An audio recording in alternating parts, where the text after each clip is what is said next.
বেশ কিছুদিন হয়ে গেল আমি কিন্তু কোনোরকম কোনো ভিডিও বানাইনি। আসলে বরমশাই কাজে চলে যাওয়ার পর থেকে মনটা এতটা পরিমাণে খারাপ করছিল, তার জন্য কিন্তু কোনো ভিডিওই বানাতে আর ভালো লাগছিল না।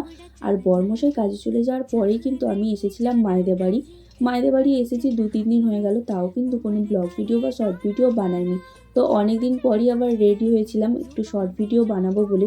আসলে শ্বশুরবাড়িতে কেউ যেহেতু নেই শর্ট ভিডিও বানিয়ে দেওয়ার জন্য, মায়েদের বাড়ি আসলেই কিন্তু আমি বেশি বেশি করে শর্ট ভিডিও বানাই। রেডি হয়েই প্রথমে চলে গিয়েছিলাম মাঠের ধারে আমার দাদুদের একটা সর্ষে বাগানে। সেখানে বেশ কয়েকটা ভিডিও আর ছবি তুলে চলে এসেছিলাম বাড়িতে।